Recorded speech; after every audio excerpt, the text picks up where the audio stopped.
Hello and welcome to Evo Morales Fireside Chats. Not as FDRs, but hey, it's something. Hope you enjoy this somewhat haphazardly thrown together podcast. When I say somewhat, I mean more so the main topic. The main topic was originally going to be something else. Not going to say what it is, for those who don't know. And any mentions of it are going to get a perm ban. So just keep that in mind.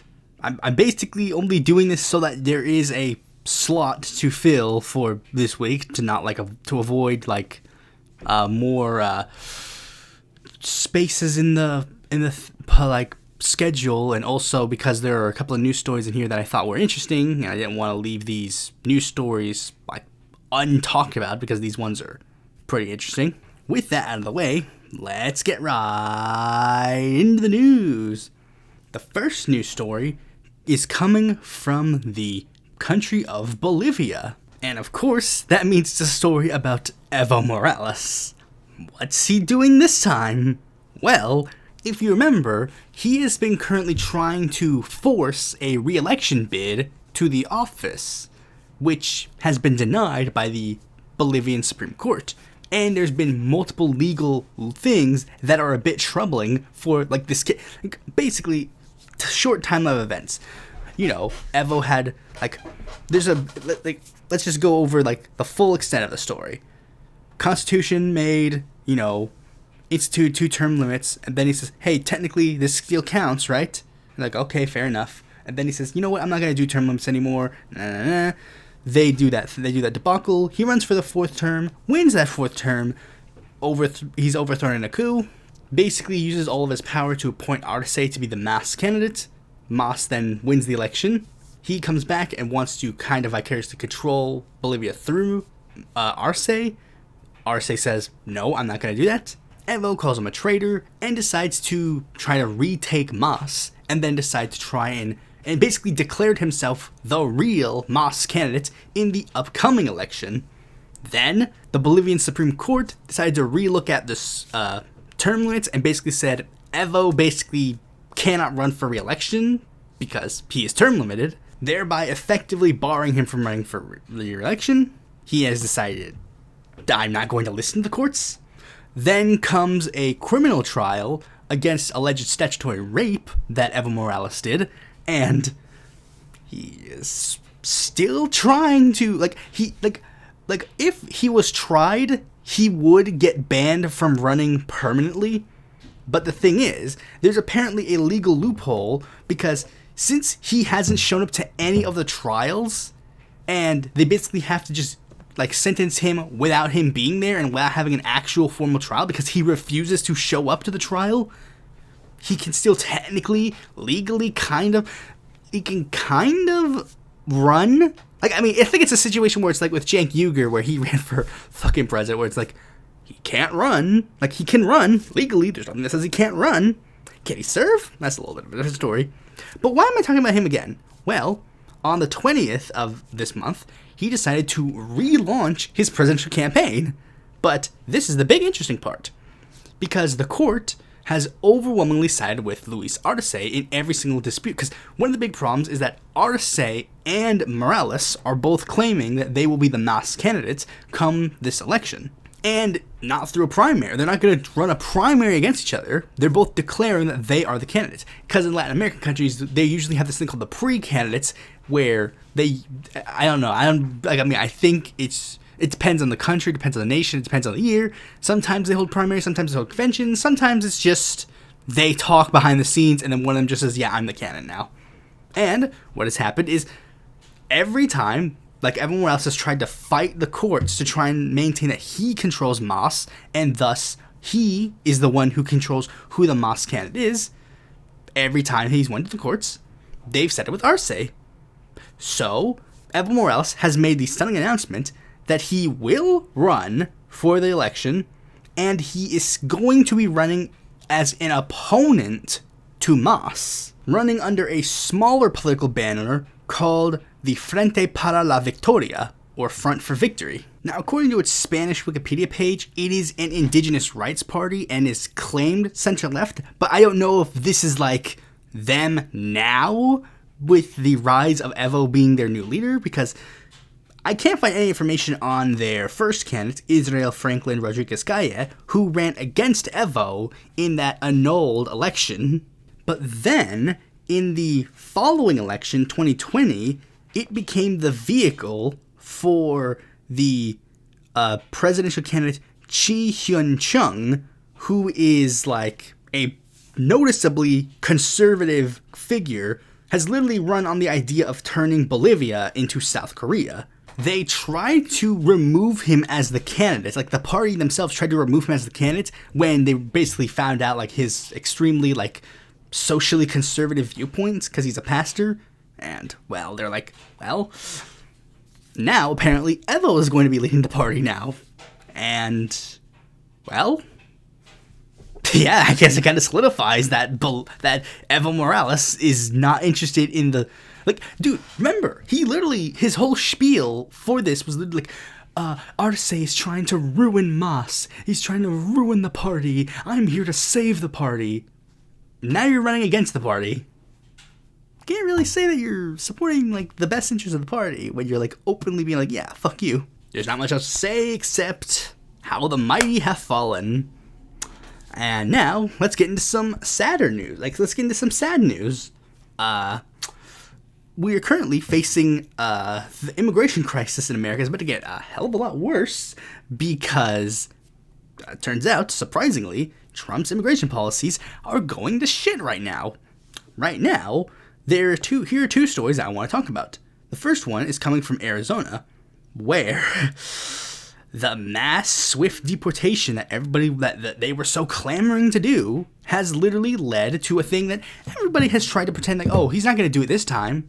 Like, literally, Trump even said during, like, when he was like, we're not going to do that. We're gonna send the whole families home. Well, not in this case. Turns out, literally what happened is that a family got separated in Arizona. Venezuelan migrants had, like, a Venezuelan mother and two of her children got deported, and 2 more of her children are still in America. She was pulled over for driving under the speed limit. Translation, she was driving while Venezuelan. And she explicitly told them, even, like, she literally accepted that they were going to get deported. She simply asked them to drive to her house that she lived in to pick up her 2 other children that lived there. They refused to do so. And not only that, they decided to deport her and send her to Mexico. Like, let's ignore the obvious stupidity in the fact that they're just going to send them to a random-ass country, but think about it in this perspective. Like, this is the thing where it's like, not only was this obviously going to happen, this is very obviously going to happen. There are going to be a ton of citizens that are going to get deported. I know this for a fact. 100% fact, there are going to be United States citizens that are going to get deported. If it hasn't happened already, it will happen. There was a tweet that happened, like, right when Trump got, like, inaugurated or something, like, a little bit before, where a woman said, hear me now, quote me later. There is going to be, like, especially, it was right after when they, like, started raiding schools, where it was like, hear me now, quote me later, there are going to be a bunch of American children that are going to go missing. Like, people are going to be displaced. And, but here's the thing, conservatives, since they're stupid, they somehow think, oh, you see, if we just put her in Venezuela, then that'll be a good thing. But, like, think about this for a second. She left Venezuela. She has nothing there. She left. What's she supposed to do when she gets back there? And this is the thing that's just, again, like, there's so much about this, like, immigration issue that, like, is really stupid with a conservative burner. It's like, Venezuela is, like, an authoritarian, despotic state. It is evil and disgusting, and the United States do everything in their power to protect the Venezuelan people. Oh, but, if one of you guys come here, we're gonna send you fucking back there. Almost as if they're literally just trying to do misery. Like, what? Like, you're just, again, they're admitting, just point blank, like, they just want to cause the most misery. Like, and I also hate that conservatives, like, try to pretend like, oh no, this is the right decision. No, it's not. It's not paternalistic. This is literally just an objectively worse thing. Bad things are happening because of this decision. It was the same thing with the Gaza thing. It's like, we're going to deport you guys back to Gaza. And it's like, wait, by the way, the United States is also sending, like, 15 trillion bombs to Gaza. I wonder what they want to happen. Venezuela's an evil authoritarian despot. But if you come here, we're sending you back. And it's also, there is one thing I find somewhat funny. I could find some humor in the fact that there are a lot of Venezuelans who literally voted for Trump specifically because they really hated Chavez and Maduro.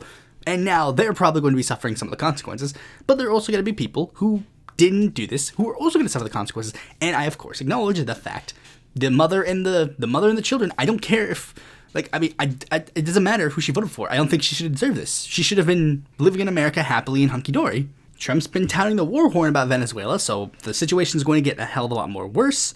Clearly, they're just using this as a scapegoat. And the second immigration story is 10 times more depressing. Okay, so, you guys remember back, when, the abortion, when Trump won? I think it was when Trump won, or when it was, was it when the Roe v. Wade got overturned, or was it after Trump won, where Nick Fuentes started tweeting out, "Your body, my choice," and then a bunch of other, right-wing grifters started doing that, and then a bunch of children, literal, young boys, started, saying this to, young girls, and, this is depressing. Well, shockingly, the anti-immigration rhetoric has gone this way too, where a bunch of people in an elementary school started bullying a young girl, threatening to call ICE on her and her family. Her name is Jocelynn Rojo Carranza. Even hyping up the whole, border separation policy. Literally, they're literally we're gonna separate you and your family's gonna be separated. The teachers were told, hey, this child is being bullied for this anti-rhetoric. Can you do anything about it? They did nothing, because schools are useless on that regard. And due to all this bullying that Donald John Trump is to blame for, he is to blame for this. He has this rhetoric. He pushes this rhetoric into the mainstream. Due to this fact, Jocelynn committed suicide. Yes, you heard me right. An 11-year-old girl was bullied into committing suicide because of Donald Trump's rhetoric. And to show how conservatives are such brain-dead, stupid, idiot, fucking dipshits who are absolute heartless monsters who deserve every single bad thing that's going to happen to them over the course of these 4 years. When this story broke, a bunch of them started going to the comment section of every single tweet that talked about this and going, but was she illegal? Because they literally think, oh, if she was illegal, this justifies everything. It's this is why I hate them. This is why I hate conservatives. They're worthless. Because their rhetoric has pushed for this. Their rhetoric has explicitly led to this. Their rhetoric, objectively, beyond a shadow of a doubt, leads to worse outcomes. Literally, Trump deserves all the blame for this. Fuck conservatives. They deserve nothing. And let's move on with the worst objective news, the worst news of the night. 2 news stories that basically show that, yeah, things are gonna get kind of fucked. First of all, Kash Patel got sworn in as Trump's FBI director. Kash Patel is a guy who literally who has an enemies list of people who he believes are enemies of the state, and literally just lists a bunch of Democrats, and has basically he's basically the worst choice that you could ever imagine for this person. And I expect that he's going to start using the FBI to be extremely more hawkish towards leftists, people who criticize Donald Trump. It's just very obvious. And even before he got sworn in, the deep state, quote unquote, has started to actually do that. Because Congressman Robert Garcia received a letter from the Department of Justice inquiring about a statement he made. Let's read the whole statement in full. Dear Representative Garcia, as United States Attorney for the District of Columbia, I receive requests for information and clarification.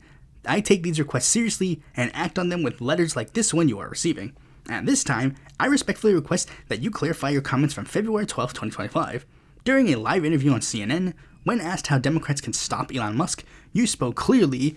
What the American public wants for us is to bring actual weapons to this bar fight. This is an actual fight for democracy. This sounds to some like a threat to Mr. Musk, an appointed representative of the President Donald Trump, who you called a dick, and government staff who work for him. Their concerns have led to this inquiry. We take threats against public officials very seriously. I look forward to your cooperation with my letter of inquiry after request. Thank you in advance for your assistance. Please respond by February 24th, 2025.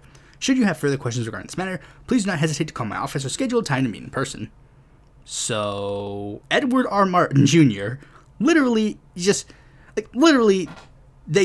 can't make, literally, it's just oh, Robert Garcia criticized Elon Musk. Ooh, now we got a DOJ request.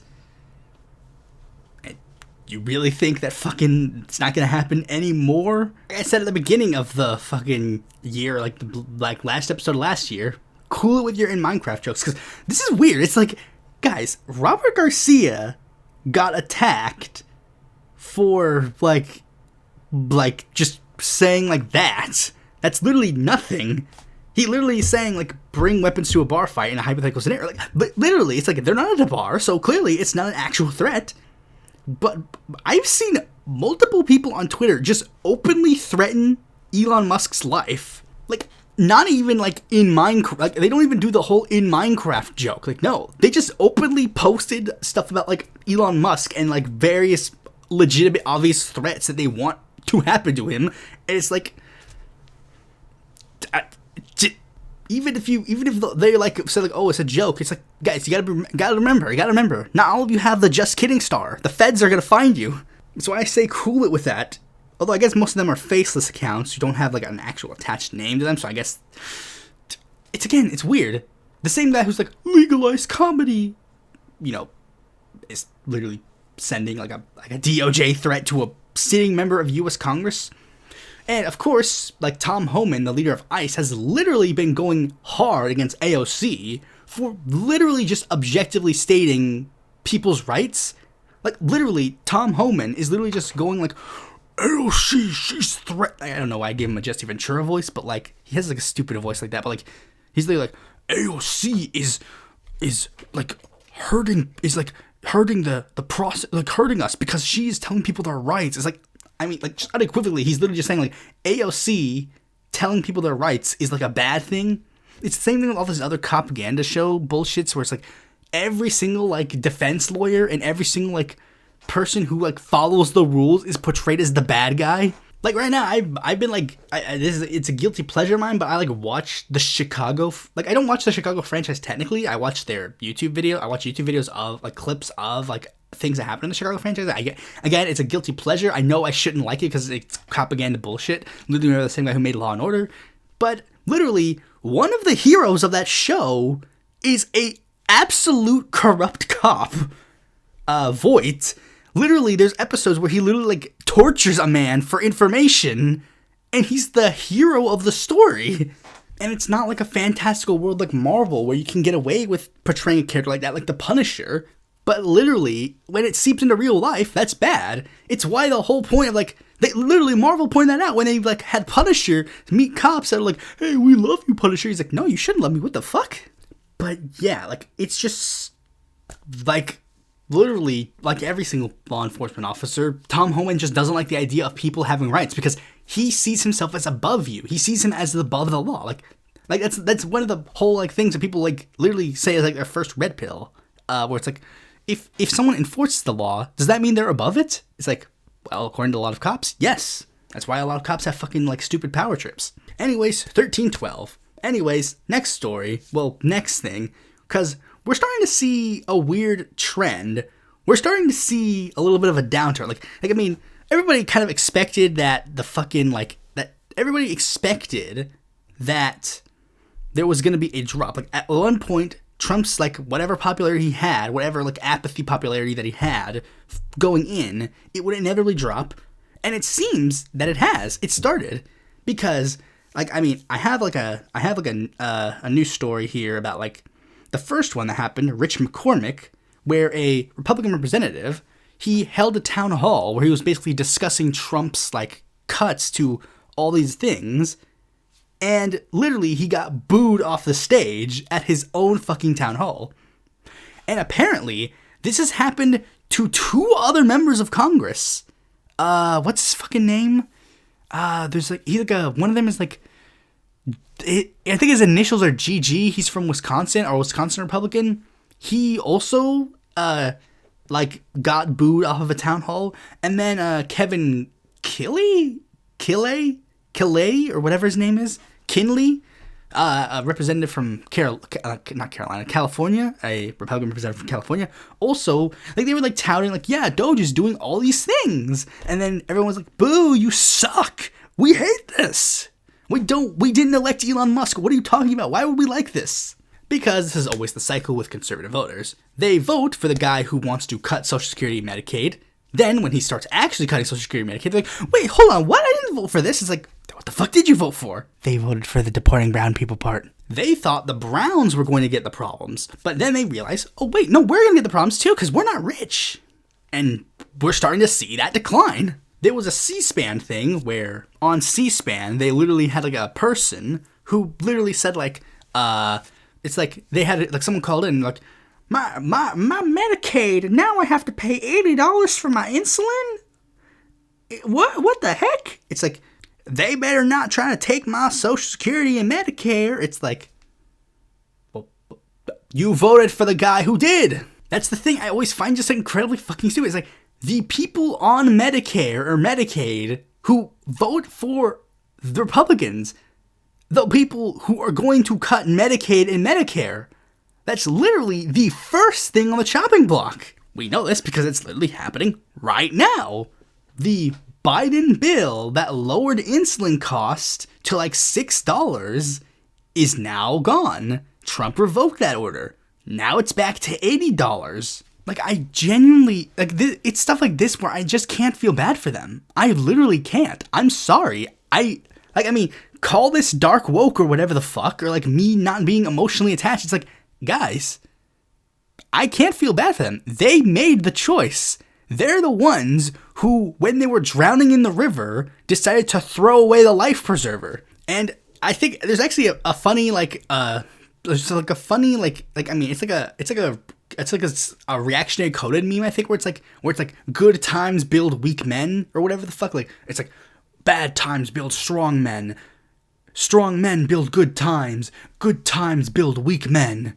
And I mean, I know it's like reactionary coded to an extent, but like they're kind of right to an extent. Like it's the same. Like, we're seeing with all these things. Like people are like, yo, get rid of DEI, get rid of all this, get rid of that, get rid of that. Like, they want to get rid of these things because they've lived such a good life that is based purely on these things. Like, I mean, sure, now they think that America has moved past the idea of needing a Civil Rights Act because they live in an America that has exclusively had a Civil Rights Act. Many of these people have been born after the Civil Rights Act was enacted. Not all of them, but many of them. But like a lot of people have. So that's why you get like young libertarians who literally think, yeah, you know what, we're kind of past the point of needing a Civil Rights Act. They literally think like, oh, at this point, we're past the point where like, if we can just repeal it, nobody's going to change it immediately. They would, 100%. And it's the same thing with all like this is the most recent example. This is one that like has been hitting my head a lot recently. It's like literally we have verifiable proof that this kind of thing leads to bad things. Because during, we had the Great Depression, then FDR decides to pass a bill called Glass-Steagall, and that bill regulates the banking industry. Then Bill Clinton goes, we've lived a long life, we don't really need this banking regulation anymore, we're kind of past the point of needing that, so we're going to repeal that real quick. And then, 20 years later, the ill effects of that, bad action took its toll, where we got into the worst economic situation of the United States since the Great Depression. It's the same thing with vaccines, where people go, oh, we don't need vaccine mandates anymore because they think that a majority of people are going to take all the necessary vaccines when needed, and they don't need any sort of force to do that. And then I was one of those stupid people who thought that too. I thought, I was like, we don't really need a vaccine mandate because I think the majority of people are just going to take the vaccines regardless because, they trust science and stuff. And the COVID-19 pandemic happened, and now I'm like, yeah, I genuinely am in favor of, the scary things that conservatives say, they're going to force us down and they're going to force us to take the vaccine. Yeah, I'm like, dude, literally, fact, based, true, red-pilled. I'll hold the needle, man. And it's not just the older boomer types. Apparently, Joe Rogan has been dethroned as the #1 podcast this month, where it's been shown that, Midas Touch podcast, literally an anti-Trump podcast, is now the one that is in charge now. The tides are shifting. Literally, it's weird. The tides, it's the thing where, people, it's, young, literally, the thing where it's, people oh, young people are drifting so far towards Trump. It's not really. I mean, maybe a bit, but, not really. Because, we've seen, a bunch of young people, almost every day there's been like a young people protest against like a decision that Donald Trump has made. And it's like, yeah, clearly the drive isn't there for people. What rises in its place? I don't know. That's yet to be determined. We'll have to wait and see on that. Speaking of things we no longer have to wait and see about, let's move on to the main topic of this video. Believe it or not, I actually changed the main topic a second time because, I guess I'll just say it. I was kind of going in, I was going to do one thing. Many reasons made me go, nah.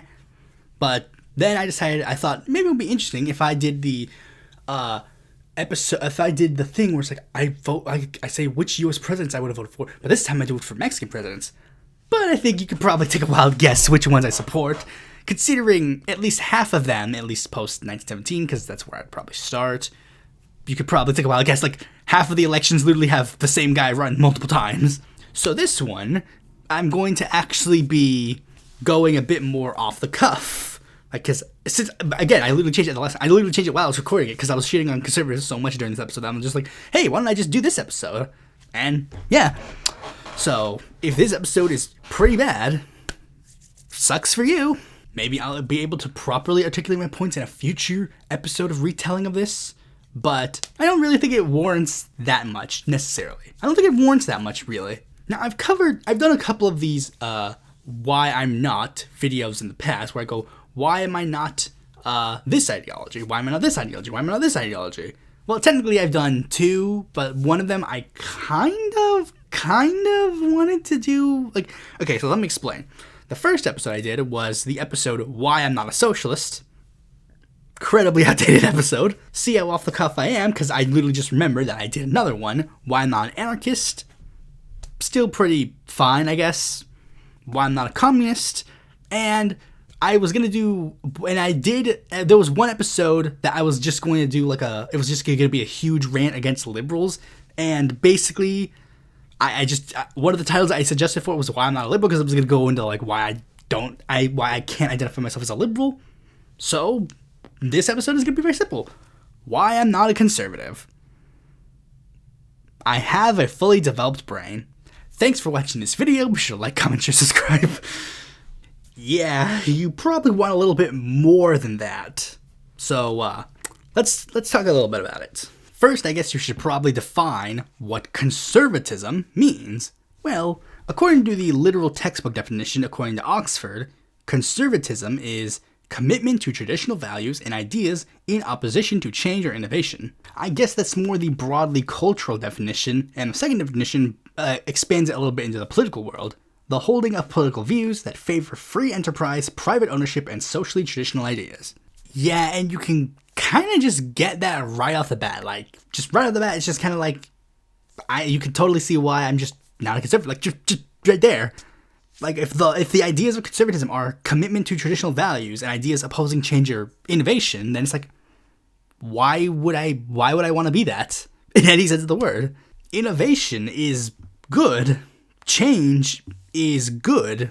Things can change for the better. Like, granted, things can change for the worse, but, broadly, change is good. And we are taught at a young age to accept change. We are taught at a young age to accept that one day we're not going to see Miss Smith because we're graduating and moving on to the next grade. The leaves change, Change is broadly accepted to be a good thing. Conservatism means to uphold the status quo as it is, and/or revert previously. We're kind of that's kind of where we're starting to get some of the problems with the identity of conservatives, because most of the time conservatives don't maintain that we need to uphold the status quo as it is, because they didn't think that upholding Obama's status quo was a good thing, and that leads into one of the big reasons why I'm not, because one of the big things about conservatives is that very early on, it became very abundantly clear very early on, like, one of the huge crux of American conservatism is social issues. If you were alive and your brain somewhat worked during the 2000s and 2010s, the big pet issue was gay people, gay rights, and conservatives branded themselves like, we are the upholders of the traditional way of life. Man and women, 2 men can't kiss, 2 women can't kiss. Why? Because tradition says that. And then before then, it was blacks don't marry whites, blacks marry blacks, whites marry whites. Why? Tradition says so. Tradition says that the races have to be separate. And just generally, that doesn't make any sense. Like, why? Why? Like they, and it's sort of circular reasoning. It has to be this way. Why? Because tradition says so. Well, why should we care what the tradition says? If the tradition is wrong, why should we still uphold it? And it kind of stems from, like for a lot of American conservatives, it stems from religiosity. That kind of became the first crux because I started, like, when I turned 11, I started thinking, you know what, maybe this whole God thing just doesn't work. And, if your whole logic is based on, like, religion, then if religion isn't a factor in your life, then how can you use that to justify it? And conservatism, to me, is sort of like the, like, political embodiment of basically the strict parent who tells you things are the way they are because they are. Like, instead of accepting, questions, instead of accepting challenges to their belief system, they will hound on you. Like, you can't criticize this war on terror because if you do, you're a traitor to the United States and you want the terrorists to win. Instead of just allowing people, like, actual criticism, then you're just branching them like heathens. If you question the idea of a deity or like, this Christianity thing doesn't make no sense, then you're a heathen. Even if you're just genuinely trying to make sense of the religious text, then the question of it. And, being a young boy in the South, a young Christian boy in the South, you do start off on a somewhat conservative level. You're told, I don't know if I was explicitly told, like, being gay is wrong or whatever, but, like, okay, well, I guess some of it also comes from the media because, there are a lot of gay jokes and stuff, like, because, it's easy to make fun of, like, haha, it's a joke because man kiss man, like, but it also stemmed from, like, religiosity, like, it's Adam and Eve, not Adam and Steve. Now, it's very weird, like, it's really weird in retrospect to even consider, like, my child brain on politics, because it's just, like, for some reason, my brain was like, conservative on a lot of things, but then somehow I also thought that, it was the Republican Party was racist for running against Barack Obama. So it's like, I don't know what the fuck. It's weird. Like, there's like a whole video back in the day where I talk about my political journey. It's like, I really don't know what I was, but this is one reason why it's like that. There's one reason why it was a little bit like that. It's because when I was a young boy, there was one thing I really liked. History. I liked learning about history. I liked learning about science. And those two things, like, my two favorite subjects in school were history and science. And those are the two subjects in school that will make you really hate conservatives. At least when I was in school, because conservatives were the ones who were trying to say, you need to put, like, the 10 Commandments in the school. You can't put an evolution chart because that's wrong. That's heathen. It's like, even as a young Christian boy, I knew that evolution was a real thing. I don't know how I reconciled it with, because I did at one point genuinely believe as a child, like, Adam and Eve was real, but it's like, I don't know how I reconciliated that. I don't know how. When you're young and stupid, I guess your brain just fills in the gaps. But in doing that, one of those things that both those subjects teach you a lot is, like, don't uncritically believe what people tell you. Look into it for yourself. Like the scientific method. You do you don't look at a YouTube video of an experiment and go, wow, that YouTube experiment is really good. No, you're supposed to then take your science and try to redo that experiment to see if it's right. And that's, of course, what led me down, like, a path of, like, critical thinking and, like, research, That's one of the things. Like, there's the brain level of it. Like, I mean, there are two main reasons why you can, like, I'm not conservative, and I guess they would probably be defined, like, just in the broader sense of, like, actual people. Like, there's the logistical sense, and then there's the moral sense. Because as much as I do like to try and say, like, I'm a logical person, I'm like, I logic. Everybody knows, like, you can't deny, like, unless you, like, are, what's it called, a sociopath? There is a moral thing in there, but we'll start with the logical part. Because that was one of the first things. Seeing conservatives always fail at their logical arguments just always felt like when I would see two politicians, I would see a guy who was like somewhat rational. Like even if I didn't agree with him 100%, there was like one side that was like somewhat rational who was able to provide like concise, obvious things, and there's always the other side that was completely out there crazy on a religious sense. You know, there'd be like one guy who's like, I believe that the Earth was created in 6,000 years, and Adam and Eve are real, and like blah blah blah. But then there's this other person who says, well, evolution is like a very serious matter, and it's like a thing that's like led to various like advancements in human biology, and then all these sciencey words. And it's like, well, you know what? That guy has a point. And then in a political sense, you'd get like people like going in arguments where it's like, I believe that rich people should pay higher taxes than poor people. And then you'd have the other guys go like, I believe that the rich people need a tax cut. And I'm just like, well, I mean, one of these guys makes more sense than the other. Can you think a wild guess which one? But yeah, the crux of it really was religion to me, because like once the religion broke, it's like, because that's the thing, a lot of American conservative arguments are based on religion. Like, that's kind of like the big problem. It's like, a lot of their arguments are based on religion, and once that's gone, a lot of people just can't fall into conservatism, because it just doesn't make any sense. Like, it all falls flat. It's like, oh, trans people don't exist. Like literally, one of the arguments that trans people, like, one of the arguments that a lot of conservatives make nowadays is that trans people just don't exist. I've seen a trans person before. I've seen many trans people before. Look pretty real to me. So unless those are like phantoms, then it's like they do exist. Clearly they do exist. And this sort of like culty mentality it keeps maintaining with like every single like as I like when I was like 11 or 12, conservatives seemed to me like these were like culty weirdos. Like, I didn't know the term cult at the time, I don't think, but like they definitely were like really weird to me, but they've gotten like 10 times worse. Like even the ones who are not religious, for some reason, they're also like just have like cult like mentalities, like the Trump cult, QAnon, like complete and utter cult nonsense. And like it first started off with religion, then it started off like going like general conservatism, but then like even then I kind of still had like some like elements of like not necessarily I guess kind of conservative ideology. I let me explain. I'm trying to go on to their criticisms of capitalism. That's what I mean. Like, even like with liberals, like liberals accept the conservative argument about capitalism. Like, oh, capitalism is great, socialism is great, blah, blah, blah. Socialism is only lets death, destruction, and evil. And of course, you know, being a critical-minded person, it's like, okay, you know what? I'll actually start looking into some of these socialist countries, these socialist leaders. What do they do? What were their economies like? What was their style of living? What had led to blah, blah, blah. This, that. And I started realizing, oh, wait, I actually started doing research. Surprisingly, a lot of their stuff is baseless lies, which is another problem with conservatives. You see, it's either they're blatantly lying or they are too stupid.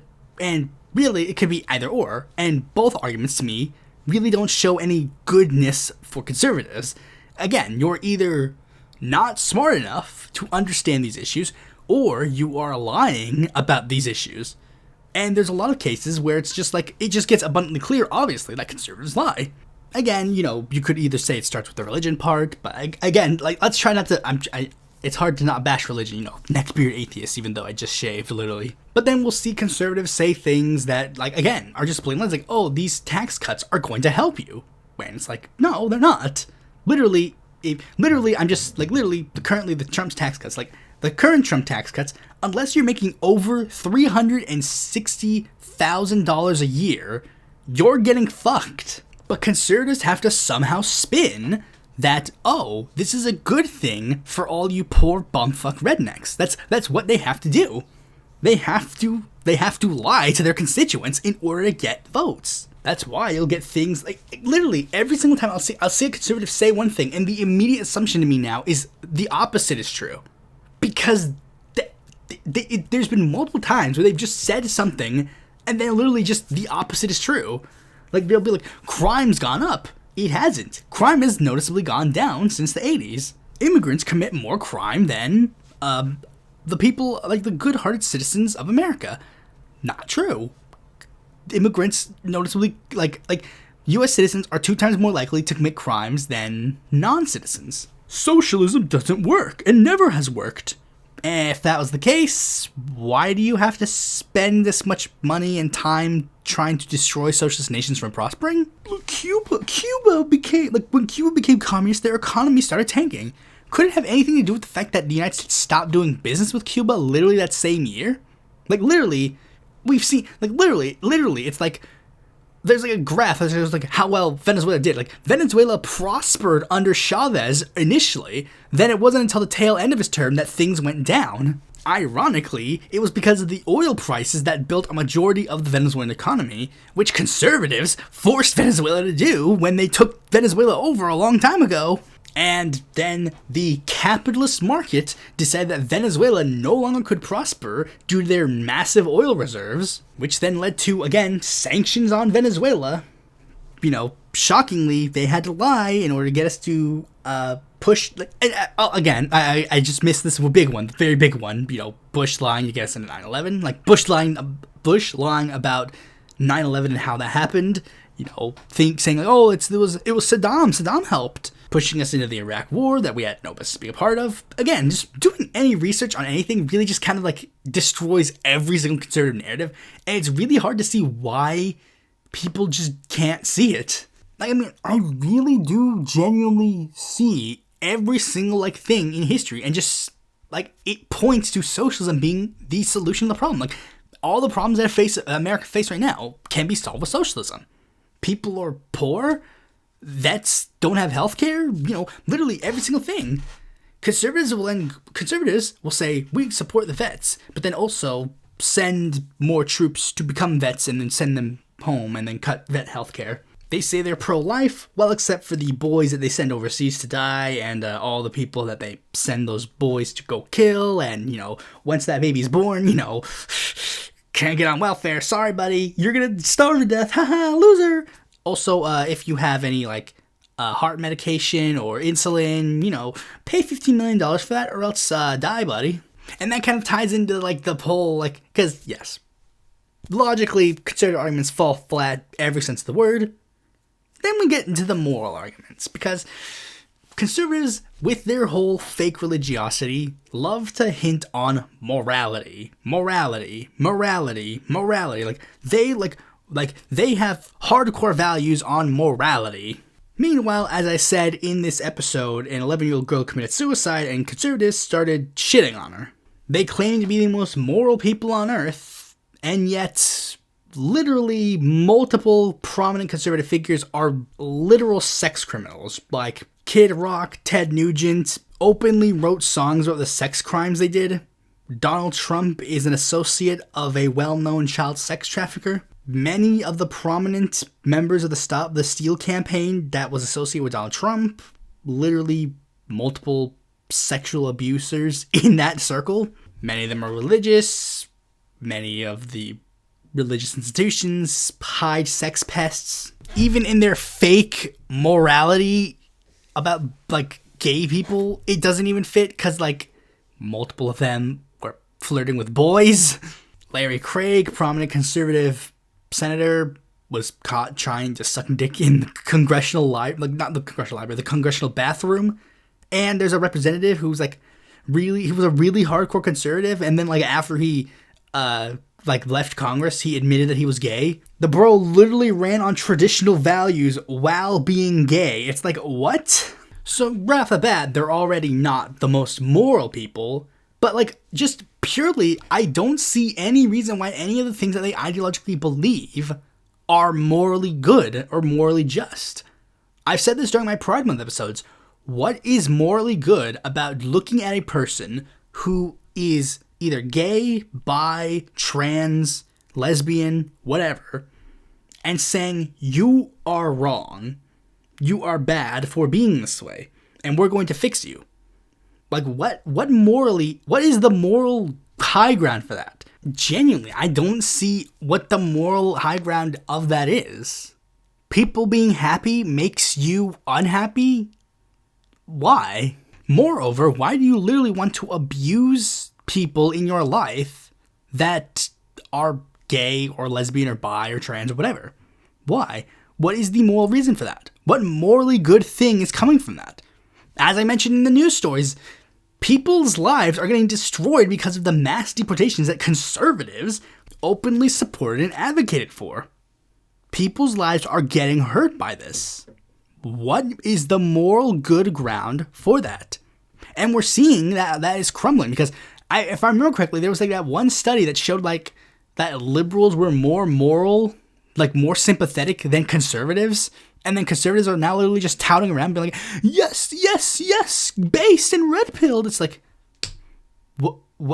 what? Conservatives were spending their whole like times being like, we're the moral ones. We're the high ground ones. We're the ones who are helping people. Clearly, that's not the case. They claim they follow the moral teachings of the Lord Jesus Christ and then literally want to take food out of children's mouths. What moral high ground do they have? Like, they don't have a moral high ground. Why do we live in a world where I have the moral high ground? Why do we live in a world where the guy who bases none of his, like, ideological leadings on, like, morality or whatever, like, that just, like, why? Why? I'm supposed to be the thinky one that doesn't really, like, listen to those humanoid, like, feelings or whatever. But, like, somehow I'm the more moral one? Like, I think that my beliefs are, like, both morally sound and, like, can work in practice. Like, literally, it's like there are countries that have done it before, and it's worked. Bolsa Familia was able to do a lot of good for what it did. It was a socialistic policy implemented by a socialist, and it worked. And Brazil did not crumble. AMLO implemented like at least a somewhat socialistic platform when he was president of Mexico, and Mexico didn't crumble. In fact, Mexico started to prosper. In Ecuador, like the leftist president literally implemented policies that led to a drastic drop in crime. And instead of conservatives looking at like, oh, what did he do to actually fix the problem? They decided to implement the policies of some of the worst dictators in Latin America, Nayib Bukele and Daniel Noboa. And that's another problem I have with conservatives. Like, on every level, like, one big thing that is like, it's like, my morality and beliefs just cannot be reconciled with conservative ideology. Because they, like, I look at what they do, and what they say, and what they do, and things just objectively get worse.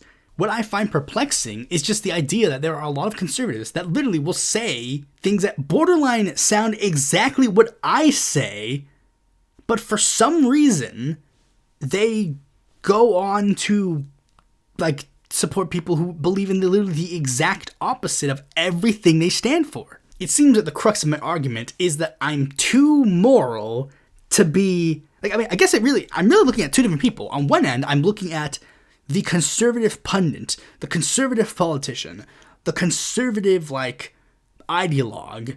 They represent the rich, the elite, the whatevers. And then on the other end, you have the conservative voter. They are literally none of those things. They do not represent the elite. They are, in fact, dirt poor. They don't represent any sort of, like, broader, like Ivy League school trust fund kid. They're literally, like, the poorest bumfuck person ever. And I can't see myself being either of them because I'm too smart to be the conservative voter because I see the conservative politician for what he is. And I'm too moral to be a conservative politician or conservative pundit because all I see from him is just objectively making that other guy's life look worse and then blaming other people for it. And it seems some people are starting to wake up to that fact because Trump's getting incredibly unpopular fast and he's still blaming Biden. Like, most conservative, like, pundits and figures, I genuinely think are just grifters who are liars. Like, they're just grifters and liars who are trying to sell you snake oil. All of them. All of them. I said this about JJ. JJ's a grifter, too. I genuinely believe JJ McAuliffe is a grifter. He's the guy who has to blatantly lie about, like, the Canadian healthcare system in order to get people to be like, yes, JJ, you're so cool. Literally. And like this year kind of like really shows how dumb and stupid conservative grifters are. Like, literally, like, not just how dumb and stupid, not really dumb and stupid, but like more just how like blatantly lying and like how callously lying they are. Where we have a point where it's like they spent the entirety of the Biden administration be like, egg prices. Joe Biden made egg prices go high. And then literally the second that Trump got elected, all of a sudden, when people complain about egg prices, it's like, dude, you need to understand the broader socio-political economics about this. Trump can't just magically make the egg prices go lower. It's like, but you lied and said that the president could do that. You lied and said the president could somehow dictate oil prices. I would love if presidents could dictate oil prices and gas prices. And you want to know what that's called? That's called socialism. Basically, I've never heard a convincing moral or rational argument about why conservatism is for me. I mean, in a lot of senses, that's the thing. If I was like some white trust fund kid who, I don't know, like if I was like white, I could have anything, but like, I don't have it. Conservatives literally have nothing to offer me. Like, literally, all I see under a conservative administration is like, oh yeah, you and your friends' lives are going to get way worse. You know those trans people that you talk to on the internet sometimes? Yeah, their lives are going to get a hell of a lot worse. And they are going to get, like, possibly hate crimed. Will you vote for me? No, why would I? Why would I vote for the candidate who's literally just objectively saying and, like, support the ideology of a person who's literally just objectively like, I want to make the world worse? Like, I literally see conservatives, and whatever they say, all I hear is, I want to make the world worse. Because that's what they want. They want to revert the world back to a previous state of being. A time period that is objectively worse.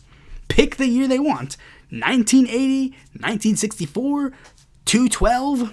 They just really want to make the world a worse place. That's just genuinely what I think is what they want. They can guzzy about it and pretend it's anything else, but like, you don't judge a thing based on its intentions. You judge it based on its actions. And it wouldn't even work either way, because the intentions are to make people's lives worse. Literally, what is the gain of mass deportations of 11 million people? What is the gain? You've just crashed the United States economy. Prices have gone up immensely, and 11 million people are displaced. What did you do? What was the gain? What sunshine rainbow lollipops happened because of that? Beats me, and you'll never hear a conservative give you a straight answer. Because the truth of the matter is, the real answer is just racism. That's what it is. Like, I mean, a lot of conservative ideologies is based on the isms. Racism, sexism, gayism.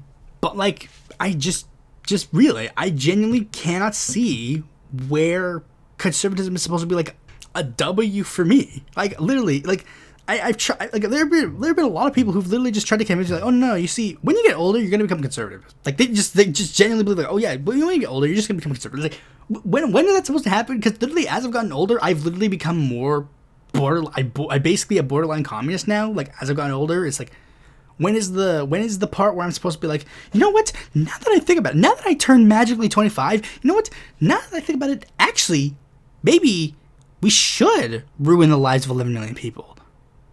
I don't know why, but like my brain just started going like, and it just magically decided that I guess 11 million people, their lives deserve to be upended. Their lives deserve to be ruined.